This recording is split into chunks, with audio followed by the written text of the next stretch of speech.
Bonjour et bienvenue sur cette nouvelle vidéo vlog. Je vous emmène pour 2 semaines de tricot avec la nouvelle année qui va commencer demain pour moi mais qui a déjà débuté pour vous.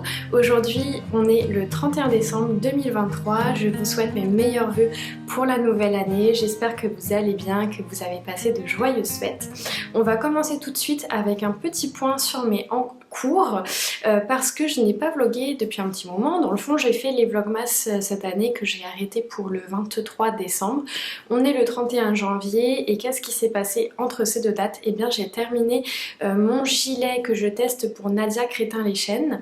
La seule chose c'est que je n'ai pas le droit de vous le montrer avant sa sortie officielle et je ne suis pas sûre de la date. Donc normalement le patron de ce que j'en sais, doit sortir avant la publication de cette vidéo, mais je voudrais vérifier cette information avec Nadia pour être sûre de ne pas faire de boulettes. Donc quand je serai certaine de la date, éventuellement je viendrai vous le présenter si effectivement il sera déjà sorti au moment de la publication de cette vidéo, et si ce n'est pas le cas, eh bien vous le verrez dans une vidéo future.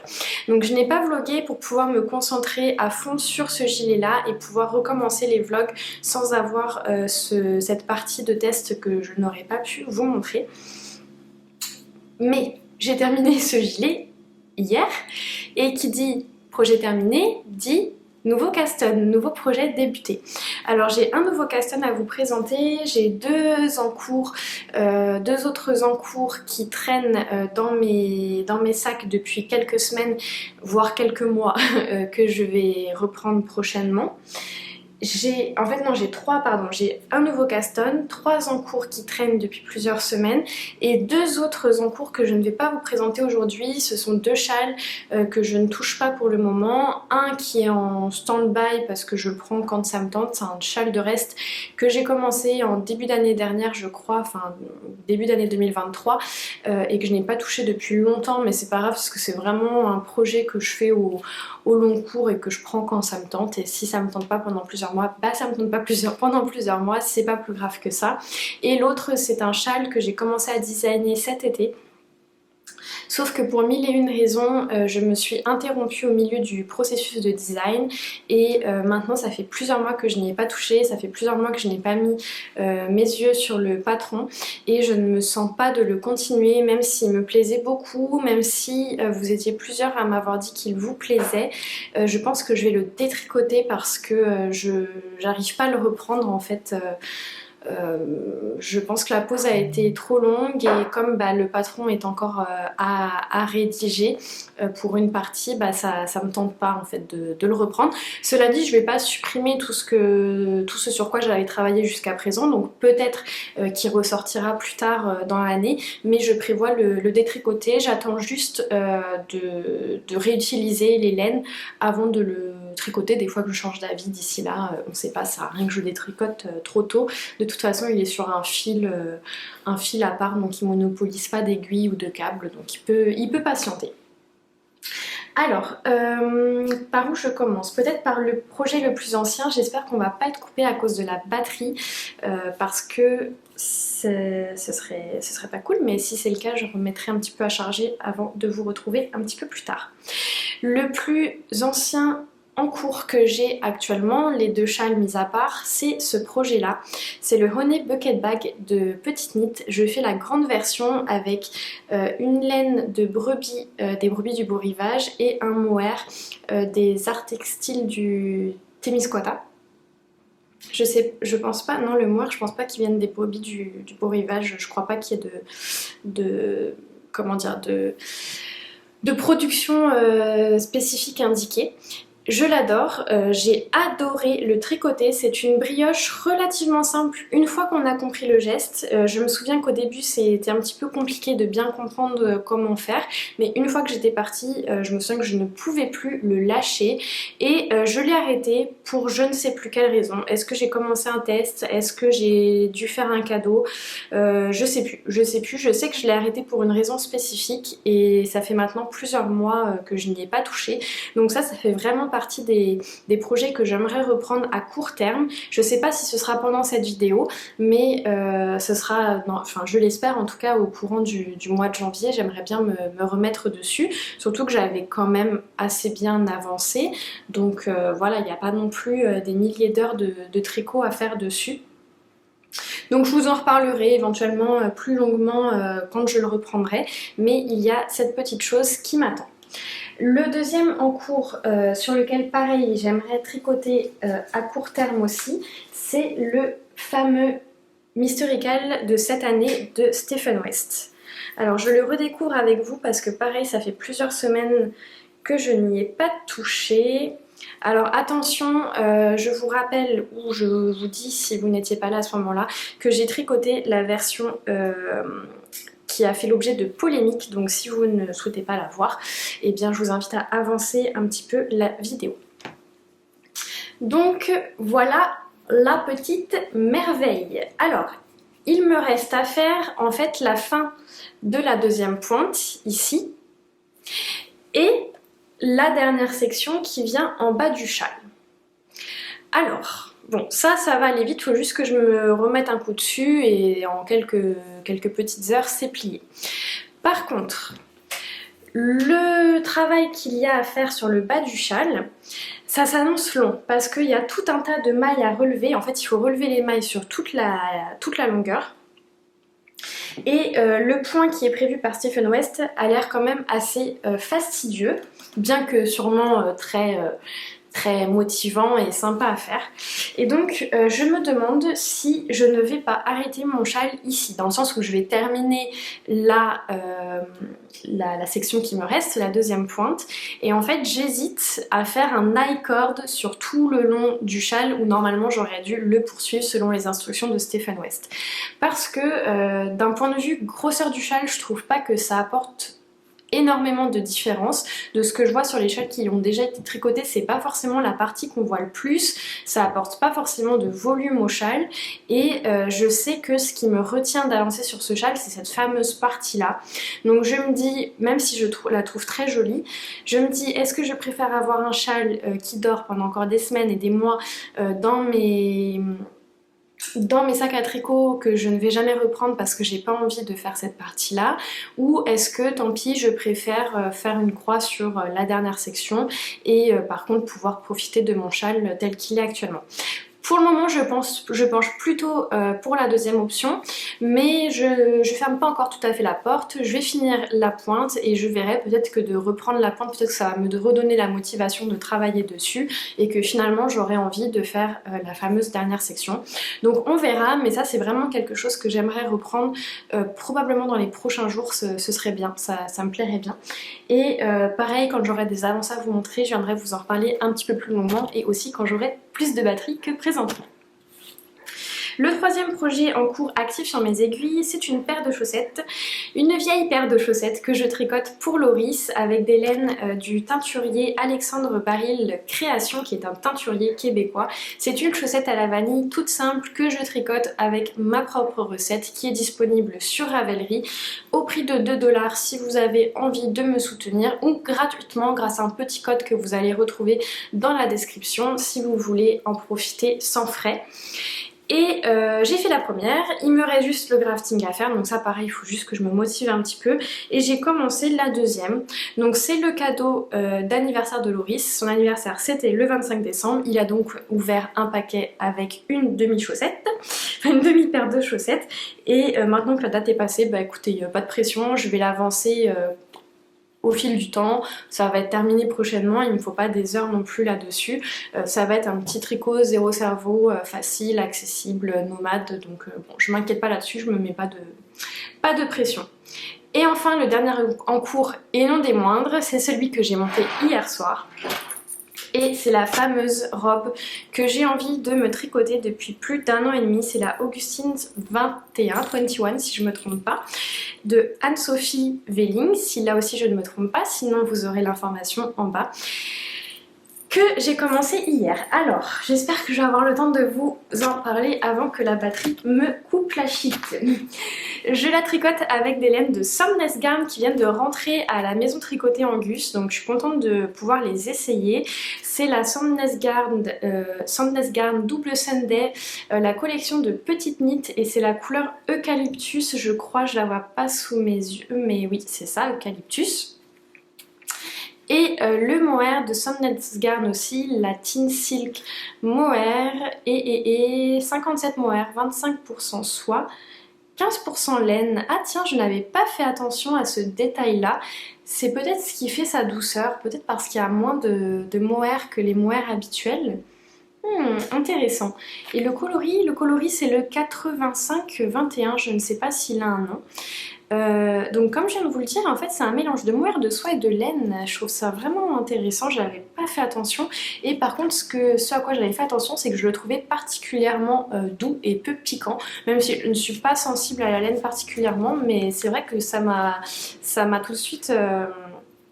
je me suis tout de suite fait la remarque, donc peut-être que c'est grâce au pourcentage de laine qui est inséré et qui vient réduire le pourcentage de mohair, je ne sais pas. En tout cas, quand je les ai achetés, ils ne faisaient pas beau du tout, il y avait une très mauvaise luminosité et le mohair me semblait d'un vert beaucoup plus proche que mon mérino. D'ailleurs ça c'est du, je vous l'ai pas dit, mais c'est du 100% mérino. Je vérifie juste, est-ce que c'est bien du... Oui, 100% mérino. 108 mètres pour 50 grammes, et ça c'est un métrage classique de mohair, 212 mètres pour 25 grammes. Et le lendemain, je pense, quand je l'ai vu à la lumière du jour, je me suis rendu compte qu'en fait il était vraiment vachement plus clair, beaucoup plus clair que ce que je voyais en magasin. Bon, c'est pas très grave, je pense que dans tous les cas je l'aurais pris parce que l'autre mohair qui fitait, c'était un mohair pour le coup plus foncé que celui-là, et je n'avais pas envie de foncer ma laine, au contraire je voulais apporter un peu de lumière. Donc au final c'est pas plus mal, je suis très heureuse du résultat, je trouve ça très joli. Je sais pas si vous allez voir grand chose à la caméra. On devine un petit peu un petit peu beaucoup même quand on le regarde de près, le brin de mohair qui est plus clair fatalement que le brin de mérino, mais je trouve que ça donne comme un petit côté, comme s'il y avait un petit fil argenté en fait. C'est très joli, c'est très discret, de loin encore plus, mais même de près, et vraiment ce mohair vient apporter un petit halo très joli de mohair. Je suis contente, ça pique pas du tout, c'est super doux. Je suis très contente de mon choix de laine, ça a été très compliqué de faire mon choix, ça fait plusieurs semaines que je regarde, essentiellement à cause du budget. Parce que forcément si on veut tricoter une robe, ça demande pas mal de métrage. Je pensais initialement partir sur de la drops parce que c'était à ma connaissance ce qu'il y avait de moins cher.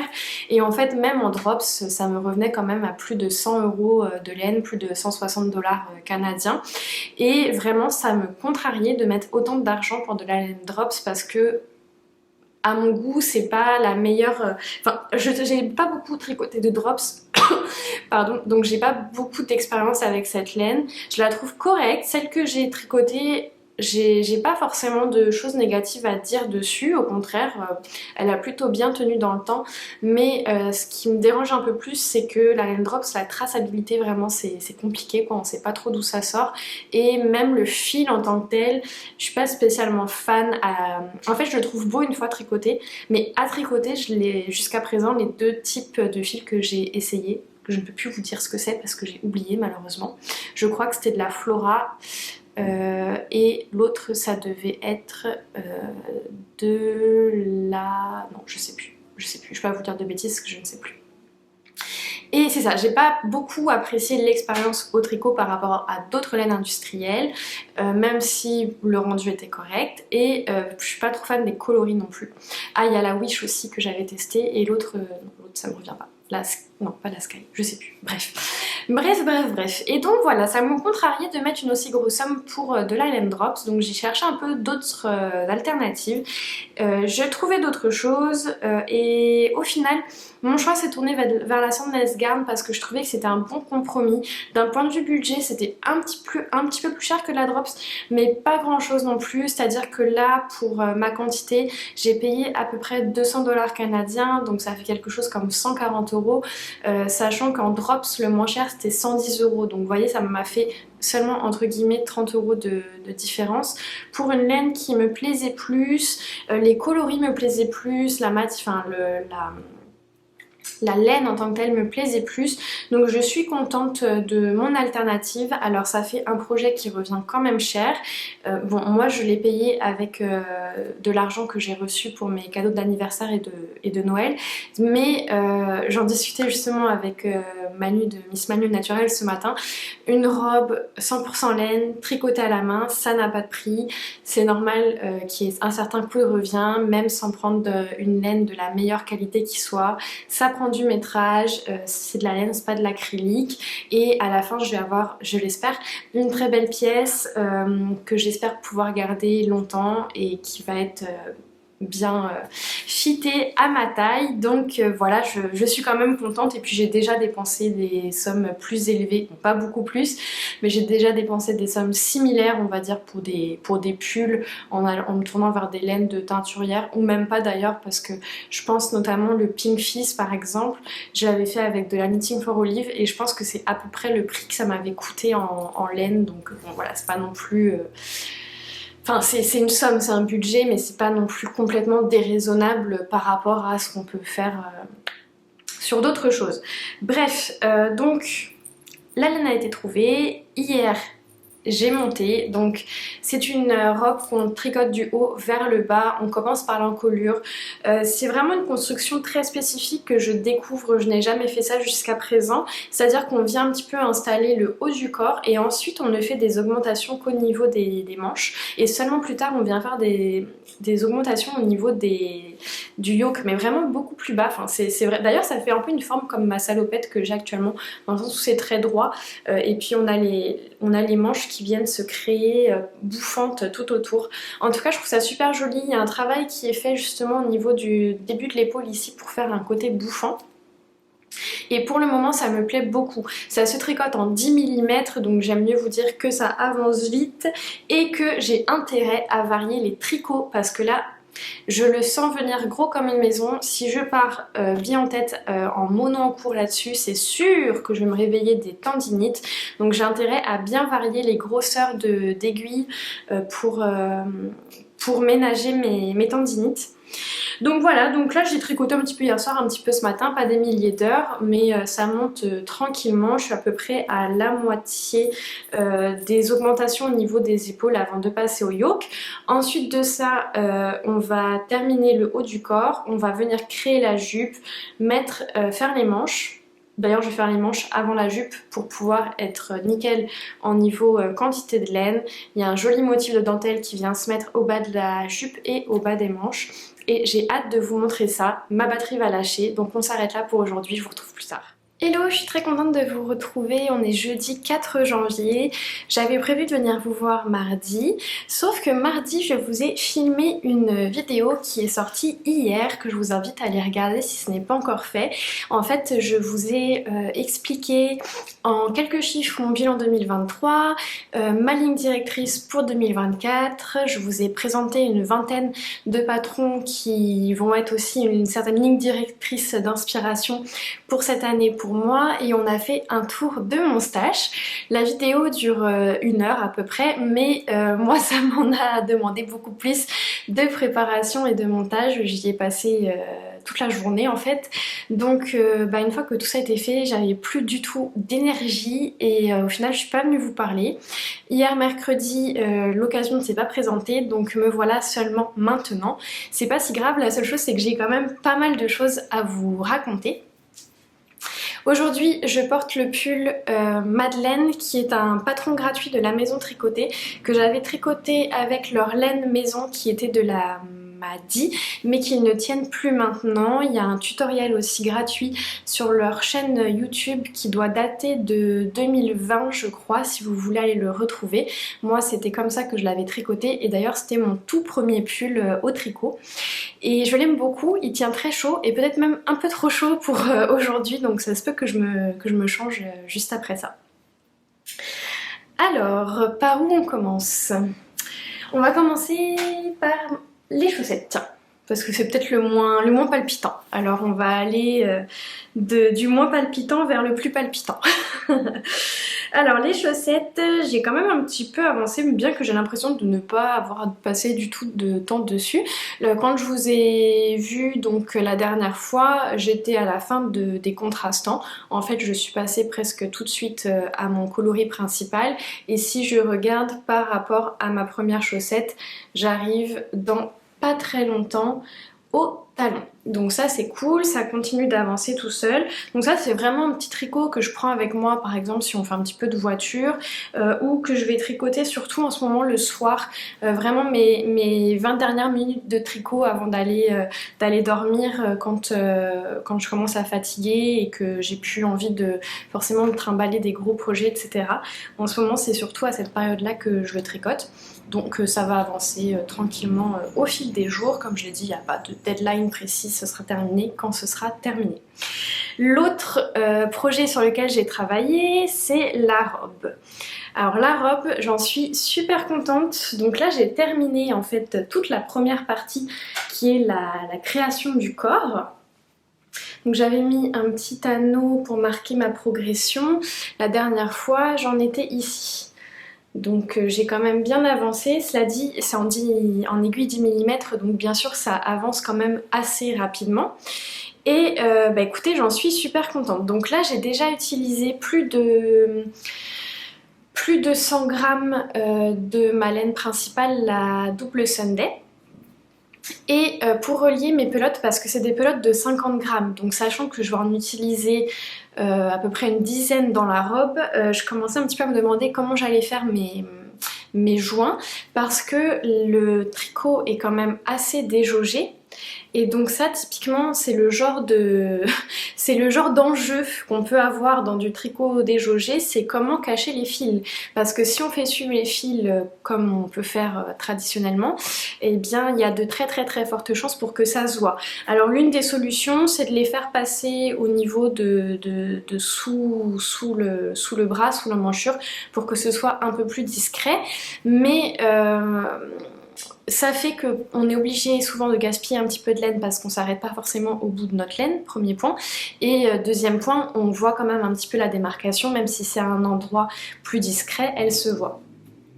Et donc j'ai choisi la méthode du joint russe. Donc le joint russe, c'est on prend les deux morceaux de laine, donc la fin de la pelote et le début de la nouvelle, on vient les enlacer un petit peu comme deux crochets comme ça, et on vient rentrer leurs deux extrémités dans le même brin en fait. Enfin c'est pas très facile à expliquer, je vous propose si vous connaissez pas plutôt d'aller voir une vidéo tutoriel sur YouTube. Il y a notamment Claude Tricot qui a une petite vidéo de quelques minutes qui est très bien expliquée.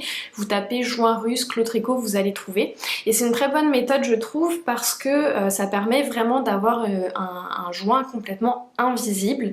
La seule chose c'est que c'est une méthode que j'utilise pas souvent parce qu'en fonction de la laine c'est plus ou moins efficace. Je trouve que notamment les fingering ça donne pas toujours un très bon rendu parce qu'on vient vraiment casser le brin de la... un petit peu c'est ça, casser un peu le retors de la laine et ça peut donner un côté un peu fluffy qui va finalement quand même laisser une démarcation.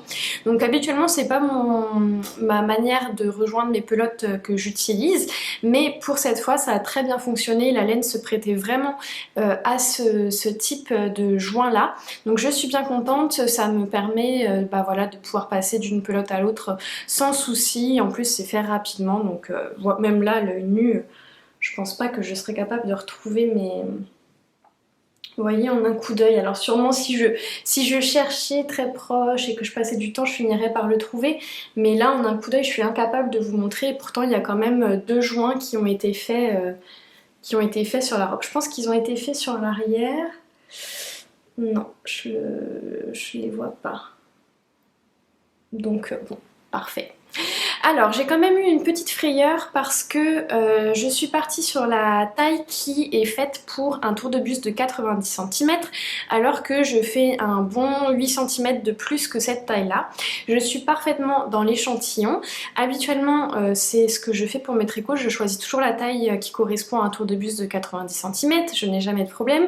Sauf que là d'abord je tricotais sur un très petit câble que j'ai pas emmené avec moi mais vraiment une toute petite circonférence, ce qui fait que les mailles étaient très serrées serrée sur elle-même, donc j'avais pas une bonne vision de la circonférence réelle du projet.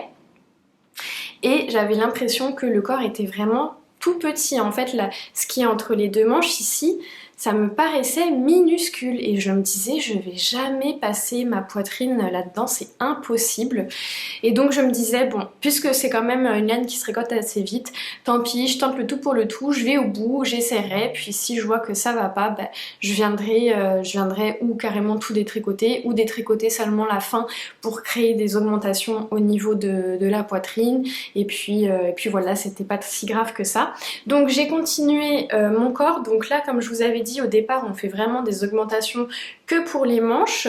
À la fin des manches on vient faire aussi des augmentations au niveau du corps et quand on arrive à un certain nombre de centimètres de hauteur ou à un certain endroit de notre morphologie, on vient rabattre toutes les mailles du corps. Donc à ce stade, le patron nous propose ensuite de monter la jupe. Ce que je vais faire, c'est qu'avant de monter la jupe, je vais d'abord tricoter les manches parce que j'aimerais aller au bout de ma laine ou m'arrêter à la longueur de la jupe qui me conviendra. Donc j'aime mieux tricoter les manches. Comme ça, d'abord, je vais avoir une meilleure visibilité sur le rendu de la robe finale parce qu'il y aura bien tout le poids final en haut. Et c'est un tricot qui va être un petit peu plus challengeant à bien adapter à ce que je recherche parce que c'est probablement quelque chose qui va beaucoup bouger avec le poids de la laine au fur et à mesure. Donc c'est un peu difficile, comme c'est ma première robe en plus, c'est un peu difficile de se projeter. Donc je pense vraiment qu'en ayant les manches, ça va m'aider à avoir un bon rendu final de ce que la robe va donner au fur et à mesure que je vais tricoter la jupe. Et en plus de ça, ça va me permettre d'avoir vraiment ma quantité exacte de laine pour la jupe et je n'aurai pas à me soucier de ça. C'est-à-dire que si je vois que je manque de laine, ben, je pourrais arrêter la jupe un peu plus tôt que ce que j'imaginais et je ne serais pas stressée en tout cas par ça. Si je vois que je suis large, je sais que je suis large et que de toute façon j'en aurai plus besoin pour d'autres choses, donc que je peux continuer jusqu'à la longueur qui me plaît. Donc c'est ce qui va se passer. Finalement, je l'ai passé une fois que j'ai rentré rabattu les mailles et elle me va nickel, c'est la taille vraiment parfaite, il aurait pas fallu plus grand, pas plus petit, il y a quand même de la marge si ça s'étend un petit peu au blocage mais ça me surprendrait qu'elle bouge trop, elle va probablement bouger un peu mais en largeur ça me surprendrait qu'il y ait vraiment beaucoup de travail qui soit fait, surtout que je vais probablement la faire sécher vraiment à plat et je vais pas chercher à étendre parce que déjà que c'est un tricot déjaugé, si en plus on tire sur les mailles au moment du blocage, ça rend vraiment chiffon quoi, à mon goût. Donc voilà, je suis super contente. Alors bien sûr les épaules, les manches sont extrêmement larges mais c'est le look de la robe finale, hein, c'est normal, c'est attendu comme ça. Donc voilà, je suis ravie de cette avancée là. Ça je l'ai terminé hier, en fait mardi j'ai pas tricoté du tout, en fait j'ai très peu tricoté parce que j'ai passé la journée à faire la vidéo. Donc je pense que j'ai même pas tricoté du tout, peut-être quelques rangs sur la chaussette le soir avant d'aller me coucher. Et hier matin j'ai terminé cette robe. Enfin, j'ai pas terminé la robe, mais j'ai terminé la partie que je viens de vous montrer. À la suite de ça, avant de poursuivre la robe, bien que j'en avais très envie, je me suis dit qu'il fallait que je me motive à ressortir le Stephen West, parce que sinon j'allais jamais le faire.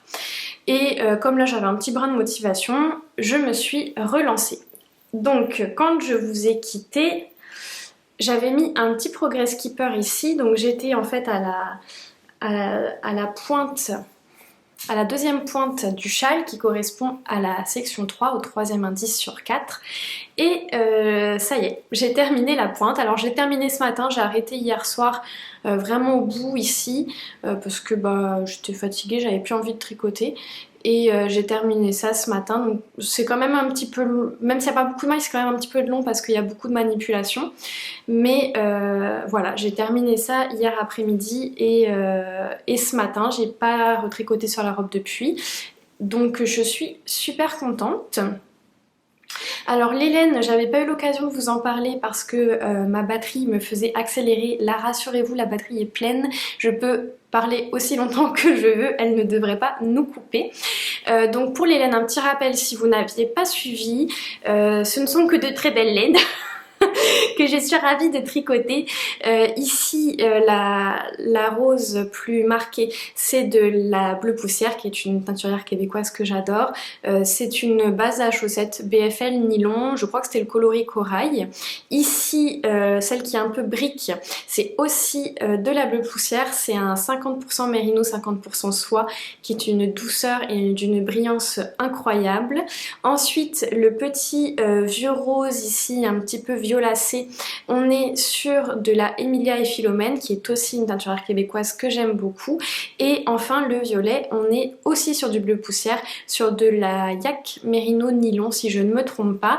Et j'avais ajouté pour un petit brin de folie un petit vert ici en mohair qui est du mohair de The Wandering Fox qui est une teinturière new-yorkaise. Donc on est vraiment que sur des laines très agréables à tricoter, qui vont être très agréables à porter. Ce que j'aime beaucoup, c'est que chacune de mes laines ont une base différente.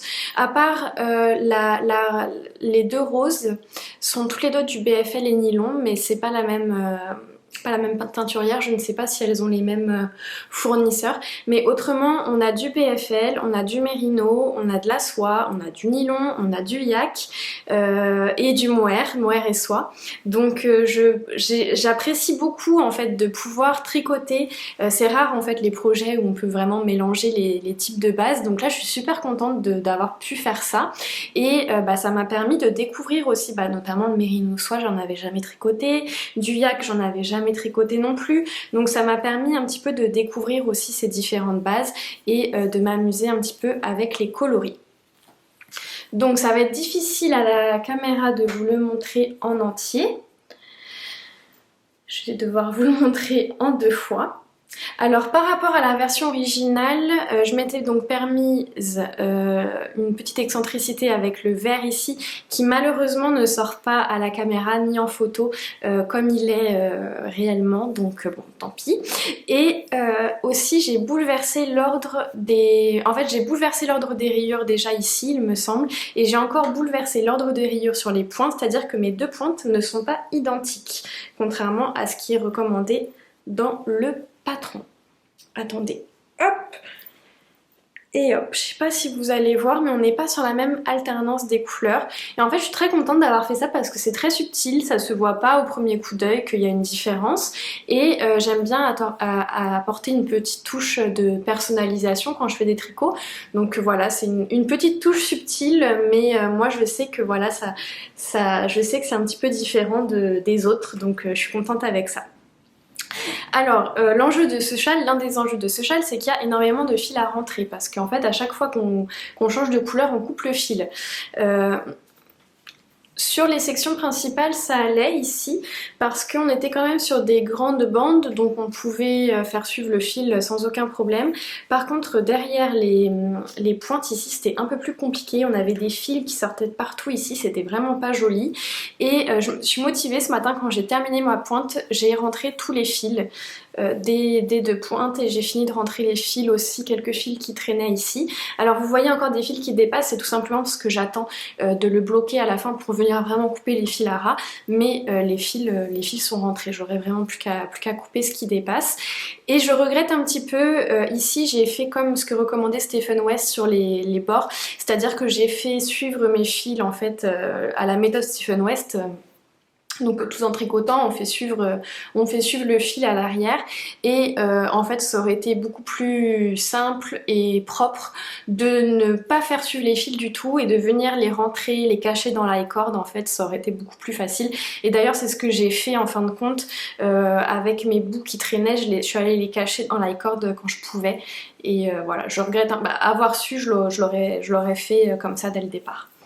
Donc voilà, maintenant la dernière fois que je vous en ai parlé, je vous ai dit que je pensais m'arrêter là. Et dans les faits, je pourrais m'arrêter là parce que j'ai déjà un châle convenable. Je vous avais dit que j'aurais juste à faire un I-cord. En fait, en le reprenant, je me suis rendu compte que non, même pas, parce qu'en fait, on vient déjà tricoter l'I-cord en même temps que le châle. Donc là, actuellement, il y a déjà un I-cord qui fait tout le tour du châle, sans exception. Sauf que en fait j'ai pris vachement de plaisir à le reprendre, j'ai pris vachement de plaisir à retravailler les laines, j'ai repris vachement de plaisir à réfléchir un petit peu à l'agencement des couleurs. Je suis allée re-regarder la version finale avec la dernière section, je suis allée revoir plein de versions sur Ravelry, j'ai demandé conseil à mon conseiller particulier Loris sur la suite et on est tombés tous les deux d'accord que c'était quand même dommage de ne pas faire la dernière section. Je reconnais après m'être replongée vraiment dans les différentes versions que ça vient vraiment finaliser le châle et qu'il y aurait vraiment un goût d'inachevé si je ne faisais pas la dernière section. Alors bien honnêtement, si j'avais pas pris de plaisir à le reprendre, je l'aurais laissé comme ça parce que comme je vous ai dit, j'avais aucune envie de me taper 1000 mailles à tricoter pendant 100 ans si ça me faisait pas plaisir de le faire. Là j'ai pris beaucoup de plaisir à le reprendre, ça m'a vraiment remotivée, j'ai envie de le faire, donc je vais me lancer. Ce que je me dis par contre, c'est que là aujourd'hui, je pense si j'ai le temps, je vais remonter toutes les mailles en fait qui sont nécessaires puisqu'on va venir travailler tout au long du châle, donc il y a beaucoup de mailles à remonter. Donc déjà je pense que ça va me prendre un bon moment et si j'ai le temps je vais le débuter et en fait ce que j'aimerais faire c'est qu'une fois qu'il va être lancé, donc normalement aujourd'hui, je voudrais me tenir à en tricoter un petit peu tous les jours. Donc si j'ai envie de tricoter que ça, de passer 3-4 heures de ma journée là-dessus, parfait, mais si j'ai pas envie, j'aimerais quand même me forcer à tricoter même si c'est juste 10, 15, 20 minutes, mais un petit peu tous les jours pour le faire avancer. Donc j'ai pas d'objectif, s'il est terminé dans 3 mois, il sera terminé dans 3 mois, mais l'idée c'est de ne pas le laisser à l'abandon au fond d'un panier parce que là c'est sûr sinon qu'il sera jamais terminé. Donc c'est sûr que je dis tous les jours, mais il peut arriver certains jours où j'aurais peut-être ou vraiment pas du tout envie de tricoter ça ou pas le temps aussi parce qu'il y a des jours où j'ai moins le temps de tricoter que d'autres. Alors c'est sûr que si j'ai que 30 minutes, 1 heure de tricot sur ma journée, peut-être que je vais choisir un projet qui me donne envie, qui me fait plaisir et ce sera peut-être pas celui-là. Mais dans les journées habituelles où j'ai pas mal de temps de tricot, même en dehors de quand je suis en vacances comme c'est le cas actuellement, j'aimerais voilà m'obliger à tricoter tous les jours au moins un petit 20 minutes, ce serait bien, ça fait un bon 2 heures par semaine dessus et puis si c'est plus tant mieux. Donc voilà, c'est comme ça que je me lance, peut-être que ça changera au fil des jours, on verra, des semaines, mais finalement je me lance dans la dernière section. Alors par contre je suis un petit peu en stress de laine parce que j'ai 2 laines où il me reste 50 grammes et 2 laines où il me reste 30 grammes. En fait j'en ai un petit peu moins parce que quand j'ai fait le swap des calendriers de l'Avent avec les Tricopines, je suis arrivée en panne de reste, je n'avais plus de reste pour pouvoir terminer les paquets et donc je suis allée piocher dans plusieurs laines que j'avais ou des écheveaux pleins non entamés ou des écheveaux que j'avais entamés et notamment je suis allée piocher dans mes laines du châle et donc j'ai amputé de 20 grammes je pense tous mes écheveaux du châle si je ne me trompe pas. Sauf que voilà, du coup je me demande un petit peu, en fait je me suis un peu demandé est-ce que j'allais être correcte ou pas. Donc si je suis pas correcte c'est pas grave parce que je vais compenser autrement. Mais ce qui m'embêtait, c'est que j'avais pas envie de monter 1000 mailles avec un coloris pour finalement en manquer et me retrouver au milieu de la bande et de pas pouvoir le compléter. Donc là, je vous ai mis un petit mot sur Instagram, je suis pas allée voir, mais j'ai vu une réponse déjà d'une personne qui m'a dit qu'elle avait eu besoin de 17 grammes par couleur pour cette dernière section. Donc ça veut dire que normalement avec 30 grammes, même si je sais que je tricote l'âge, donc il faut que je prévoie un peu plus parce que je connais pas l'attention de la personne qui m'a répondu. Je pense qu'avec 30 grammes je vais être ok, je vais attendre de voir là si je reçois d'autres réponses et sinon bah écoutez je vais me lancer et puis bah si ça marche pas on verra à ce moment là, mais bon ça m'a un peu rassurée, 17 grammes ça devrait aller. Donc voilà, ça va être la suite de mes aventures du jour. Aujourd'hui ou plus tard on va voir selon ce que j'ai le temps et l'envie. Mais voilà, ça fait quand même pas mal de choses à vous montrer. Et puis en fait c'est pas tout parce que je pensais terminer mais non, en tournant ma tête, je vois... Qu'est-ce que je vois? Suspense. Le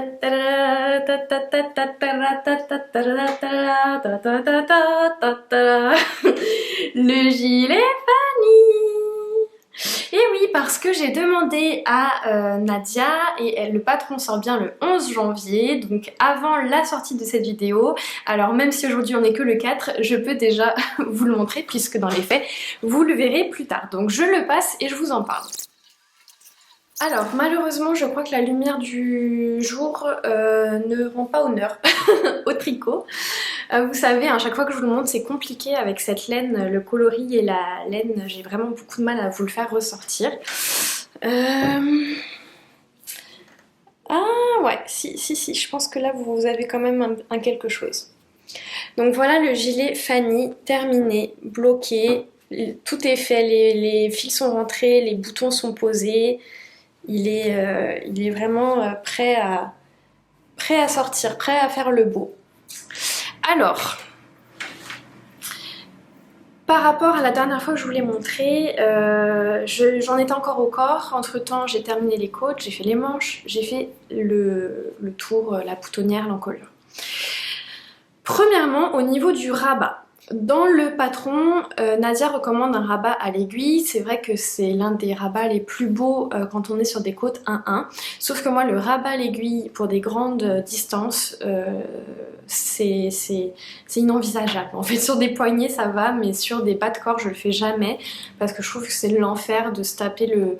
En fait, c'est pas le rabat à l'aiguille qui me dérange, c'est le fil. Le fait qu'on ait une grosse longueur de fil, qu'on doit traîner sur des mètres et des mètres, enfin voilà, ça m'emballe pas des masses.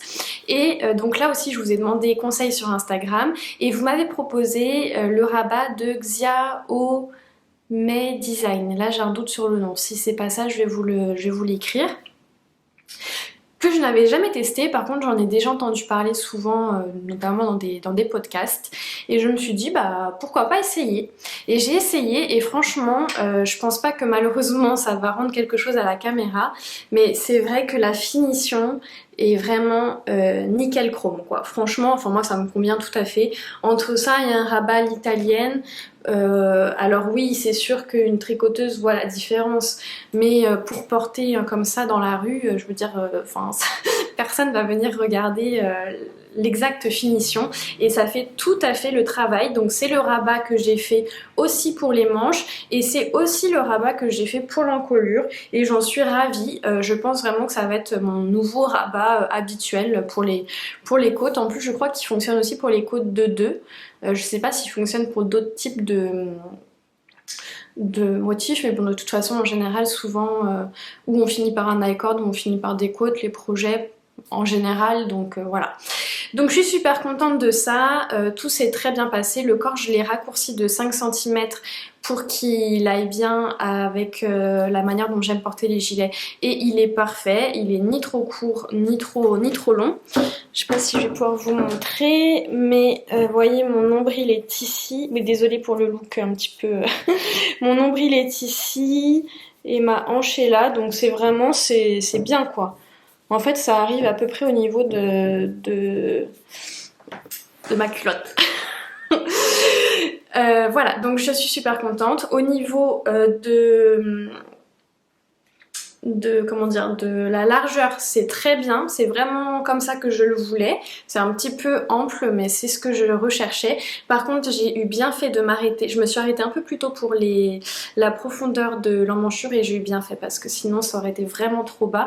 Mais ça c'est moi, c'est parce que j'avais pas le bon échantillon en hauteur, ça n'a rien à voir avec le patron. Parce que sinon le patron, les dimensions sont parfaites, tout est bien calculé, quand on a le bon échantillon, il n'y a pas de souci. Mais ouais, là au final c'est parfait comme ça. Les manches sont un poil trop longues par rapport à ce que je voulais, c'est-à-dire que je pensais que, en fait initialement je pensais que la gilette allait bouger. Ensuite en commentaire vous m'avez dit attention ça ne bouge pas tant que ça au blocage. Du coup habituellement mes manches je les fais toujours légèrement plus courtes parce que je sais que ça prend un peu au blocage. Et là en fait je les ai fait à la bonne taille directement et au blocage ça s'est un petit peu allongé, bien que je l'ai pas épinglé, rien du tout, je l'ai laissé sécher à plat. J'ai juste mis des épingles sur le bas du corps pour que les côtes, est-ce que j'en ai mis aussi? Oui, et sur au niveau de la bande de boutonnage aussi pour que ce soit bien aligné, bien droit.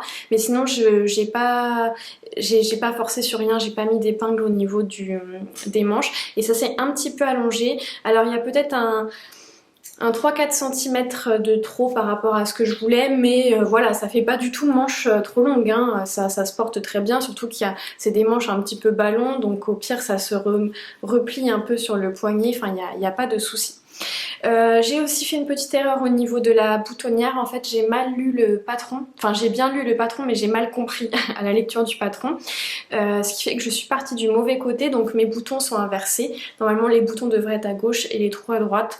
Bon c'est pas grave, je m'en suis rendu compte une fois que j'avais terminé en fait au moment de rabattre mes mailles, donc j'allais pas tout recommencer pour ça, donc j'ai laissé tel quel, ça pose pas du tout de soucis. Les boutons c'est des boutons ton sur ton, en fait c'est le hasard. J'ai regardé, avant d'aller en acheter, j'ai regardé ce que j'avais et il y a un petit moment de ça, j'étais tombée dans une petite boutique où ils vendaient des boutons à la pelle en fait, enfin c'était pas forcément des boutons d'ailleurs, enfin qui allaient ensemble et tout, c'était vraiment une grosse boîte pleine de boutons où on venait se remplir des sacs et je m'étais amusée, je crois que ça devait être l'été dernier ou il y a 2 ans, je sais plus, et quand j'étais rentrée je m'étais amusée à tous les répartir sur la table ou par terre, je sais plus, et à essayer de retrouver quand il y en avait qui allaient ensemble. Et donc notamment parmi ces boutons il y avait ceux-là et ma foi je les ai trouvés très bien parce que comme le gilet a beaucoup de texture, on a un panneau de torsade ici et un motif de pointe de blé sur tout le reste du gilet. Je ne voulais pas avoir des boutons qui se seraient trop démarqués parce que je trouve que ça aurait fait too much en fait. Donc là je trouve que d'avoir choisi des boutons tout simples comme ça, on a été coupé parce que ça fait trop longtemps que je parle, des boutons qui sont du même coloris que le gilet, bah, je trouve que c'est très bien. Donc de toute façon moi je prévois le porter en général ouvert, mais en fait je pourrais aussi le porter fermé et le porter quasiment en pull en fait, avec juste un petit débardeur en dessous. Et puis ça pourrait faire guise de pull aussi, enfin de pièce principale. Donc je suis super contente, j'ai beaucoup aimé travailler la Gilliatt, à part qu'elle m'a donné très très mal dans les épaules et dans les mains. Alors je pense qu'il y a un peu une combinaison de la laine et du point texturé. D'ailleurs je crois que je suis pas la seule parmi les testeuses qui a eu un peu de douleur à cause du point texturé. Mais la laine y est pour quelque chose aussi parce que je devais forcer et je me suis rendu compte aussi le fait de tricoter en aller-retour. Je pense que ça a beaucoup joué parce que le poids ne se répartit pas de la même manière sur les aiguilles, et en fait je trouve qu'en tricotant en aller-retour on passe beaucoup plus de temps à remonter nos mailles et il y a beaucoup plus de poids sur l'aiguille comparé à un tricot circulaire où le poids est vraiment bien réparti et on fait glisser petit à petit. Et j'ai vraiment senti qu'il y avait quelque chose qui se jouait aussi au niveau du tricot aller-retour. Donc je pense que c'est vraiment une combinaison du tricot aller-retour, de la laine et du point texturé qui a fait que c'est un gilet qui m'a quand même donné beaucoup de douleur en fait au niveau des tendinites. Alors c'est sûr que je suis fragilisée parce que j'ai des tendinites un peu que je soigne un petit peu pas très bien quoi, donc forcément dès qu'il y a quelque chose un peu sensible ça me les réveille, mais voilà, bon après c'est chacun est sensible à différentes choses, c'est pas parce que moi ça m'a fait mal que ça vous fera mal à vous. Autrement, bon bah comme toujours les patrons de Nadia, c'est extrêmement bien expliqué, on est tenu par la main, on se pose pas de questions, la dimension, enfin le rendu est parfait. Je vous invite à aller voir les versions des testeuses sur Ravelry. Je suppose que d'ici la sortie de la vidéo on sera allé joindre nos photos. Donc franchement faites-vous plaisir, je ne me suis pas ennuyée un seul instant parce que c'est que du point texturé en fait, il n'y a pas un brin de jersey à aucun moment, donc c'était super entraînant. Par contre si vous, je crois que je vous l'avais déjà dit, mais si vous n'aimez pas faire des mailles envers, ne faites pas ce gilet parce que c'est quasiment que ça en fait. Comme on est en aller-retour, les rangs envers se font tous en mailles envers. Est-ce que je dis des bêtises ou c'est les rangs? Non, oui, les rangs envers se font tous en mailles envers.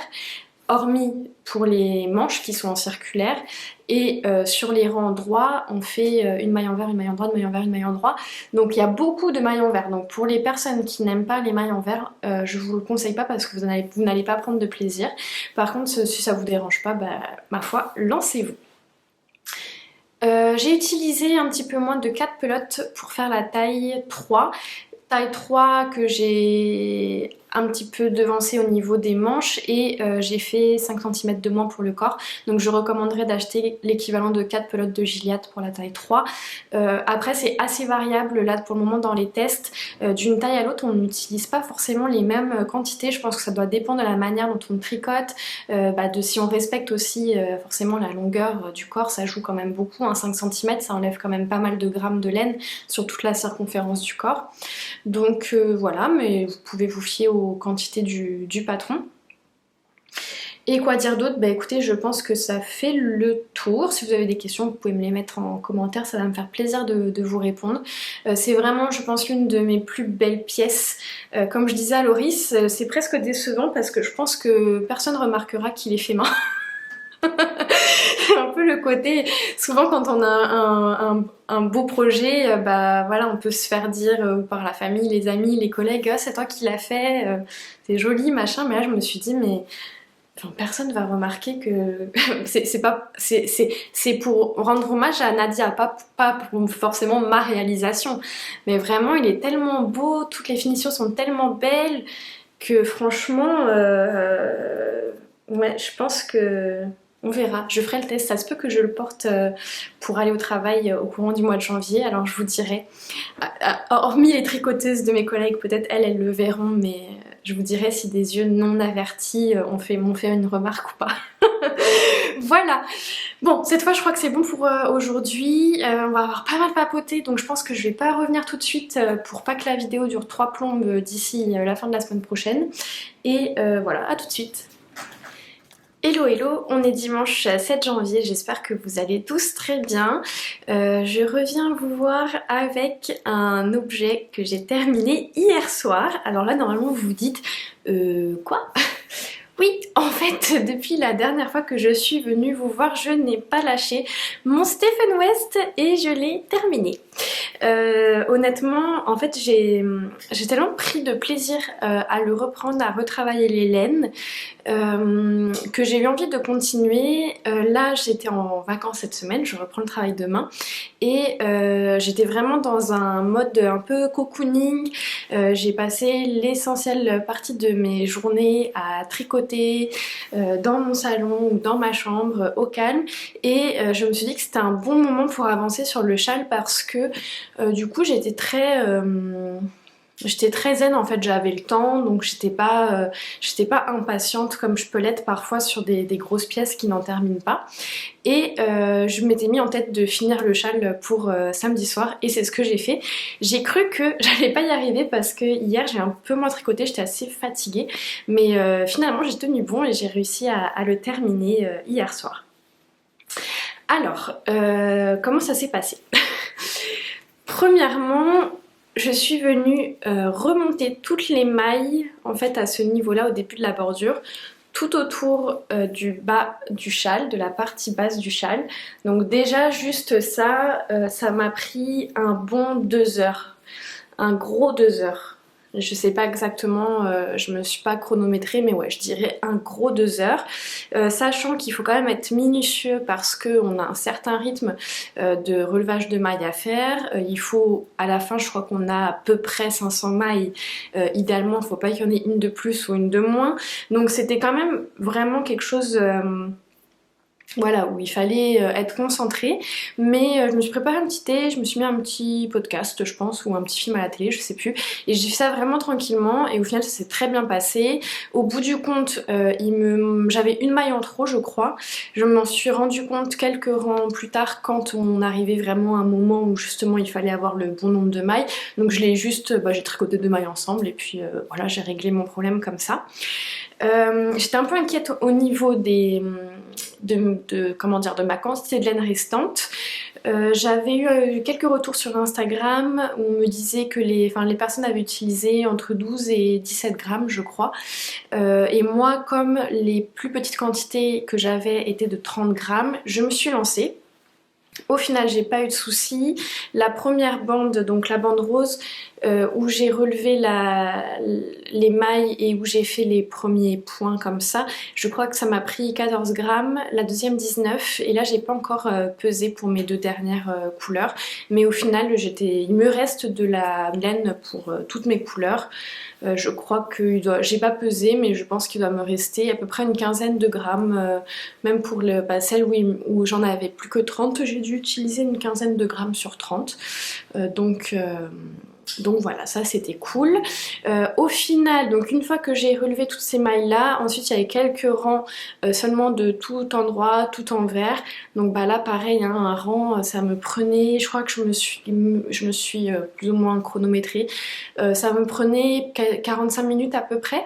Au final ça allait quand même vite parce que je m'étais dit 500 mailles ça va être interminable, et finalement comparé à un pull en fingering tout en rond, j'ai pas trouvé ça beaucoup plus long. Oui, c'était quand même plus long, mais voilà, je trouvais que 45 minutes pour un rang finalement c'était pas non plus enfin voilà, c'était correct quoi, ça le faisait.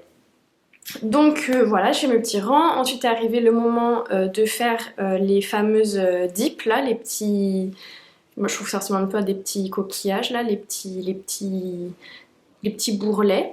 Bah ça pareil, au départ je me suis dit ça va sûrement être compliqué, surtout que Stephen West préconise de faire un échantillon, de s'entraîner avant, etc.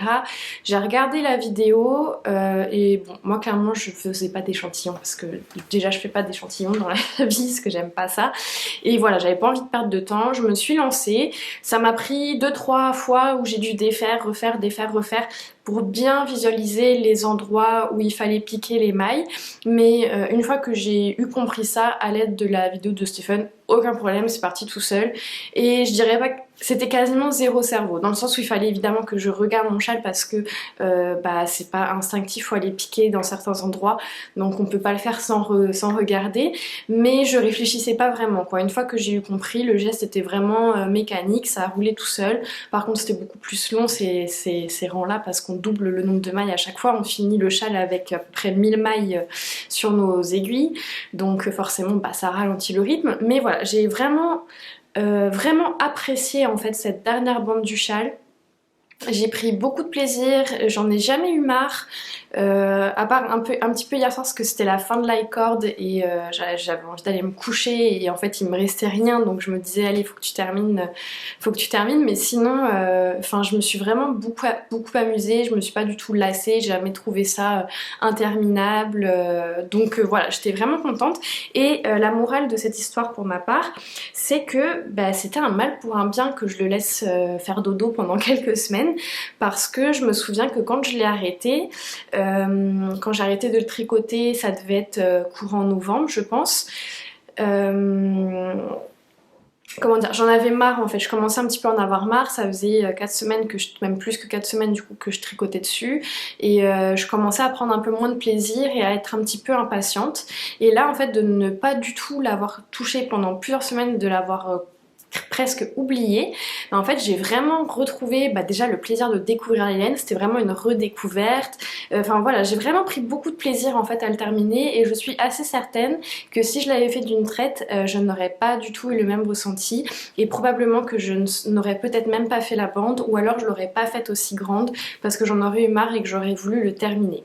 Là je crois que j'ai une répétition de moins de la bande que la longueur préconisée, mais ce qui est bien, alors je savais que Stephen proposait des options pour agrandir la bande, mais en fait on a aussi des options pour la faire plus petite, donc ça c'est cool. Moi je me suis arrêtée une bande avant, mais je crois qu'on pouvait aussi s'arrêter 2 ou 3 bandes plus tôt.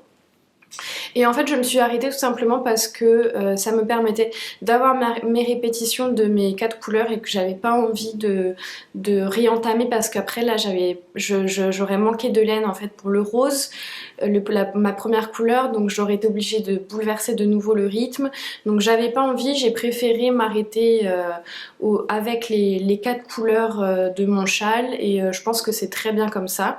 L'icord ça a été assez long à faire mais c'était correct au final, c'est juste que je l'ai fait en plusieurs fois donc ça m'a pris toute la journée, mais parce que j'ai fait 20 minutes par-ci, 20 minutes par-là. Et au final, je suis super contente, vraiment, heureusement que je l'ai fait parce que ça donne vraiment toute... ça révèle le châle en fait, ça révèle la beauté du châle, ça vient vraiment apporter une cohérence et je suis vraiment ravie du résultat.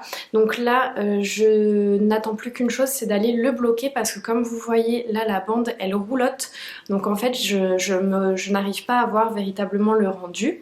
Bon, vous encore moins parce qu'avec la caméra vous voyez pas grand chose, mais quand je l'aurai bloqué je viendrai vous le remontrer bien comme il faut et puis je posterai des photos aussi où on le verra en grand. Mais voyez là en fait vous voyez pas vraiment la bordure parce qu'elle roulotte sur elle-même. Donc je pense qu'il faudra faire un blocage assez agressif. Je pense le faire aujourd'hui à moins que j'ai pas envie. Mais je pense le faire aujourd'hui parce que je suis vraiment très impatiente de le voir terminer et de le porter bien sûr. Donc voilà pour le MCAL 2023 de Stéphane West, enfin terminé, oui et non parce qu'au final j'aurais pas mis tant de temps que ça à le faire. Si on exclut le temps de pause, j'aurais pu rentrer je pense dans le timing. Je crois que, alors cette année c'est un peu différent parce que d'abord le châle est arrivé à un moment où j'avais des soucis de santé, j'avais de la visite à la maison, mais je pense que l'année prochaine, si je suis en forme et que j'ai pas de visite à la maison, je pense que si j'ai envie de le faire, je devrais être capable de le faire en 4 semaines, en tout cas si c'est équivalent, parce que c'est vrai que d'un MCAL à l'autre on n'a pas forcément le même nombre d'échos, mais là si je devais le refaire dans un meilleur contexte, je pense que j'aurais été capable de le faire dans le temps imparti du MCAL initialement, donc c'est quand même cool, c'est encourageant parce que j'avais l'impression que j'aurais jamais été capable de tenir le rythme et en fait j'aurais pu parce que là quand on regarde le nombre de jours pendant lesquels j'ai tricoté dessus, finalement j'ai pas beaucoup dépassé le temps qui était préconisé. Donc voilà, même si c'est pas une course mais c'est juste dans l'idée où quand je l'avais débuté je voulais pas que ça traîne en longueur en fait, je voulais pas que tous mes tricots soient monopolisés par ça. Donc c'est plus dans cet esprit-là que je fais un peu cette analyse du temps que j'ai passé dessus, de me dire j'aurais été capable de le faire sans que ça me prenne des mois à temps plein, quoi. Voilà pour ça. À la suite de ça, alors enfin c'est lié sans être lié, en fait l'année dernière, ou en début d'année, enfin oui, en 2020, je pense début d'année 2023, je me suis tricoté la capuche Bombec de Atelier Émilie. Je l'ai tricoté dans une laine fingering 100% mérino que j'ai teint moi-même fin 2022 je crois, et avec un mohair de chez Knitting for Olive, le coloris claret si je ne me trompe pas. Et cette cagoule, je la porte tout le temps. Si je ne l'ai pas dit dans cette vidéo et que vous débarquez sur ma chaîne, je vis au Québec, je vis à Montréal, donc il fait la majeure partie de l'année très froid, pas beau, il neige. D'ailleurs actuellement on a une petite tempête de poudrerie qui se déroule à l'extérieur, je suis contente d'être au chaud. Et bref, je la mets vraiment tout le temps pour plusieurs raisons. La première, c'est que la forme de la cagoule fait en sorte qu'on a vraiment toute la nuque au chaud, la gorge, même au niveau de la tête on est vraiment bien couvert, les oreilles ça remonte pas sans arrêt. Et donc quand c'est la mi-saison je la porte juste comme ça, mais quand il fait très froid l'hiver, en fait je rajoute un châle par-dessus et du coup je suis vraiment bien emmitouflée, plus ma capuche de manteau et là vraiment c'est parfait. Alors il y a juste quand il est vraiment extrêmement froid, quand il fait moins 30 genre, là ça me prend un bonnet chaud, ça suffit pas parce qu'au final là, même avec la capuche au dessus, bah, cette capuche là elle est quand même assez fine. Sauf que plusieurs choses. Première chose, j'ai un problème avec sa forme. Alors bon, de toute façon c'est pas fait pour être spécialement très beau. Alors moi si vous regardez, j'ai pas fait l'I-cord. Normalement on fait un petit bourrelet ici et on fait passer un I-cord pour donner vraiment un look sweatshirt. Et moi j'avais fait des côtes volontairement parce que j'avais pas du tout envie de faire l'I-cord et c'était pas le look que je recherchais. Et en fait il y a un truc que j'aime pas trop dans cette capuche et que plus ça va et moins j'aime, c'est ça. C'est l'aspect pointu qu'il y a au bout de la capuche. Je trouve que vraiment j'ai l'air d'un lutin et encore pire parce que j'ai quand même souvent les cheveux attachés. Alors là vous m'avez vu les cheveux détachés, mais si j'ai une queue de cheval ou souvent vous savez je me mets tous mes cheveux en beigne là, en patate sur le haut de la tête. Donc du coup ça va bien se mettre dans le truc pointu et là vraiment je ressemble à un lutin et j'assume pas trop j'assume le côté cagoule un peu comme les cagoules que je portais quand j'avais 3 ans. J'ai des photos de moi en maternelle avec une cagoule similaire, ça j'assume complètement, mais alors le côté lutin j'assume pas et j'aime pas trop. Donc et c'est dommage parce que ça m'empêche pas de la porter parce que je la trouve vraiment très... D'abord j'aime beaucoup la couleur, c'est vraiment dans les coloris que j'aime, que je porte tout le temps. D'ailleurs, c'est les coloris de mon salon aussi. Et donc je la trouve très pratique, j'aime beaucoup la portée, mais le côté esthétique, du coup, ça me plaît pas trop. Et là, donc vous me voyez sûrement venir. Atelier Emily a sorti il y a pas très longtemps une version de cagoule arrondie, où il n'y a pas cette fameuse pointe à l'arrière. Et au départ je m'étais dit non, j'ai pas envie de refaire une cagoule, ouais, j'ai pas envie de racheter un patron pour ça, etc. Bref. Et en fait là cette semaine il a fait de nouveau froid parce qu'on a eu un mois de décembre très doux avec, bah là vous voyez c'est la première neige depuis quasiment début décembre. Et là ces derniers jours il a fait de nouveau froid, là on est plus, on tourne autour du ressenti moins 15, moins 20 en ce moment, donc j'ai ressorti ma capuche de manière un peu plus intensive et je me suis dit en fait c'est vraiment ce que je porte le plus parce que en fait pour refaire l'histoire au complet, je voulais me refaire des accessoires parce que ça fait longtemps que je me suis pas fait de bonnet, de mitaines. Bon les châles je vous en ai déjà parlé parce qu'en fait c'est pas ce que je préfère tricoter. Au début de l'hiver, je m'étais dit non, j'ai pas envie. Et puis là, je commence à me dire, bah en fait, des bonnets tricotés, j'en ai aucun qui me va. Parce qu'ils sont tous ou trop petits, ou trop grands, ou pas assez chauds. Enfin, il y a toujours un truc qui va pas en fait dans les bonnets que je me suis fait. D'ailleurs, j'ai porté hier mon Oslo hat que j'ai pas sous la main, mon Oslo hat de petite knit que j'avais fait en mérino et en mohair de Knitting for Olive. J'en ai fait plusieurs versions et en fait la mienne est un peu petite mais ça va. D'ailleurs même maintenant je la porte, en fait j'enlève le revers et donc on voit un peu la bande, mais bon moi je m'en fiche, c'est juste pour avoir chaud. Et du coup là ça me va, mais par contre ça me gratte. Oh, je l'ai porté hier soir, j'ai passé la soirée à me gratter la tête. Mais je trouvais ça bizarre parce que ça par exemple c'est aussi du mohair de Knitting for Olive et ça me gratte pas du tout. Donc bon bref. Je crois que, je me demande si j'avais pas vu une histoire comme quoi ça pouvait dépendre des coloris. Je crois que j'avais vu ça sur les mohair de Drops, c'est peut-être la même chose chez Knitting for Olive. Je sais pas. Moi en tout cas, bon bref, c'était pas le sujet. J'ai ressorti ma cagoule et je me suis dit c'est vraiment ce que je porte le plus comme accessoire hivernal et si je devais m'en faire un, bah ce serait ça. Et puisque j'aime pas trop le côté pointu, eh bien je pourrais m'en refaire une sans la pointe. Ça me permettrait d'avoir une cagoule de rechange et ça me permettrait d'en faire une qui soit assortie à mon châle, même si je trouve pas que les couleurs jurent tellement non plus entre ces deux-là. Donc ça je vous en parle dans 3 secondes, mais ça mis à part, je réfléchis à faire une petite couture en fait au niveau du point de ma cagoule à faire une petite couture vers l'intérieur un petit peu comme ça pour casser le côté pointu de celle-ci.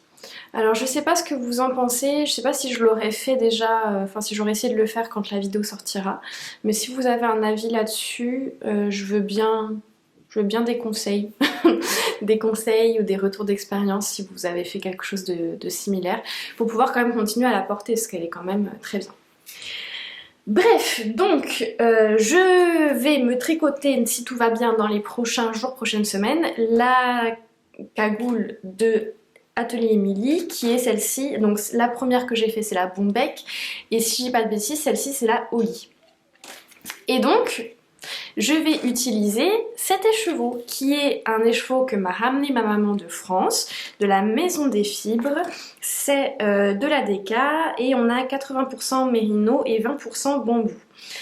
Et en fait elle est très douce, elle est très douce et je trouvais que la couleur ça allait quand même pas trop mal matcher avec mon châle parce qu'en fait la couleur est assez proche de mon violet le plus foncé. À la caméra ça contraste plus qu'en réalité parce que celui-ci sort un peu plus bleu. D'ailleurs il sort franchement plus bleu que dans la vraie vie. Mais dans la vraie vie, le coloris est vraiment assez proche. Donc c'est parfait parce que je lui cherchais une destination. Au départ je m'étais dit que j'en ferais sûrement un châle à un écheveau en déca, ou le Sophie Shawl, ou je crois que c'est le Mara d'Audrey Borrego qu'elle vient de sortir en patron gratuit. Et là je me suis dit en fait en capuche ça va être parfait. Donc voilà, un caston à venir, une petite capuche avec cette laine là, normalement un écheveau de déca, ça suffit. J'ai hésité à la doubler pour qu'elle soit vraiment très chaude, mais en fait quand je l'ai sortie, je me suis rendu compte qu'elle était déjà très douce, très chaude, qu'il y a déjà un côté un petit peu poilu, et je veux pas prendre le risque, du coup j'ose pas prendre le risque de rajouter une laine qui pourrait me gratter. Donc bon, c'est pas définitif, peut-être que ça va évoluer, mais en tout cas voilà. Donc à venir, une capuche. Donc là j'ai regardé, celle-ci je l'avais fait je l'avais fait en quelques jours. Donc je pense que celle-ci quand je vais m'y mettre, je vais tâcher de la faire aussi en quelques jours pour pouvoir en profiter assez rapidement. Voilà, ça fait le tour pour ce que j'ai à vous dire. En fait, avant de conclure, je peux peut-être quand même vous parler de ce que je porte. Je porte le pull Syrah de Marie-Christine Lévesque que j'ai tricoté. Donc la particularité de ce patron, donc c'est un patron un peu drop shoulder comme ça, on commence à le tricoter en fait, on commence à tricoter le dos, on fait un jeu de rangs raccourcis pour créer l'encolure, les épaules, ensuite on fait le devant en aller-retour et après on joue en rond, on vient faire les manches et on a une petite fioriture ici qui est très facile à faire et qui fait vraiment son petit effet au niveau des poignets et c'est vraiment voilà ce qui caractérise ce patron. Je l'ai tricoté avec les laines de Emilia et Philomène qui est une teinturière québécoise, dans sa base Joséphine qui est du 100% mérino et dans le coloris London Red. Et en fait ce chandail, si vous êtes là depuis un moment sur ma chaîne, vous savez que je le porte très peu parce que depuis le début il bouloche énormément. En fait avant même de le porter, il commençait déjà à boulocher. Quand je tricotais, ma laine commençait déjà à boulocher au fur et à mesure. Quand j'étais au corps, en fait, ici, ça commençait déjà à boulocher à force des simples frottements en fait de l'action de tricoter. D'ailleurs, je faisais un tour sur mes projets Ravelry ce matin ou hier soir, et je regardais sur ma photo, ma première photo où je ne l'ai encore jamais portée, qui sort du blocage, on voit les bouloches sur le pull. Et en fait, j'ai beau le raser, ça n'arrête pas de boulocher. C'est dommage parce que je l'aime beaucoup, quoi qu'à le refaire aujourd'hui je le ferai avec plus d'aisance. Bon en plus ça j'ai pris du poids depuis, mais même à ça je regardais sur la photo justement où il sort du blocage et je le trouve un peu petit. J'ai regardé, j'avais fait la première taille. Je crois qu'à le refaire je ferai carrément la troisième taille pour vraiment avoir un côté limite oversize boxy. Et j'adore le coloris.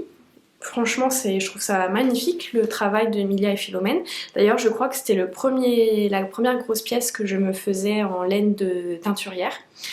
Sauf que les bouloches, vraiment, c'est pas possible, quoi. Il y en a trop, trop. Même en le rasant, j'arrive pas à le ravoir. On voit quand même que la laine est vraiment abîmée.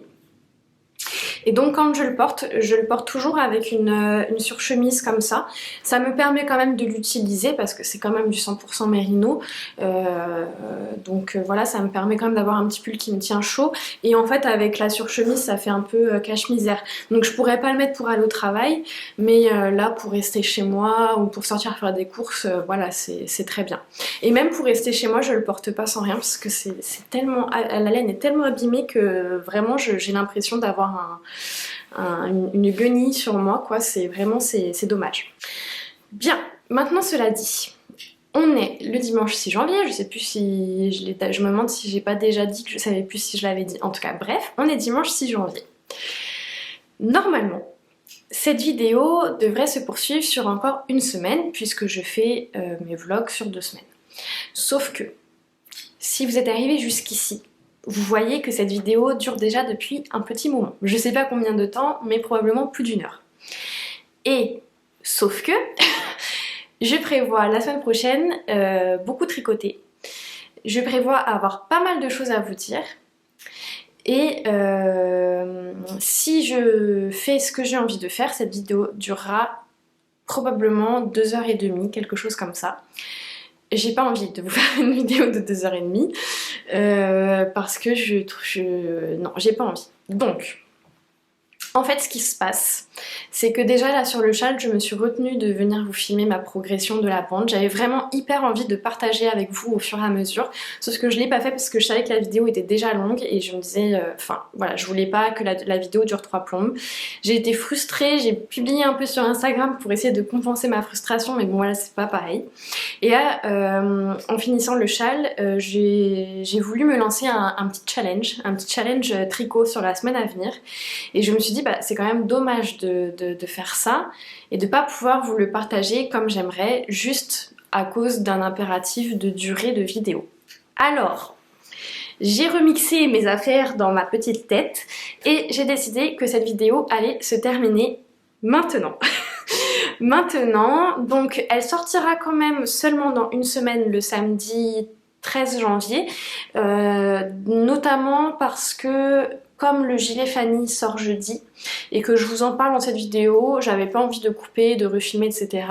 Donc comme ça, comme ça vous aurez la vidéo samedi, le gilet sera sorti, vous allez pouvoir le voir dans cette vidéo, c'est très bien.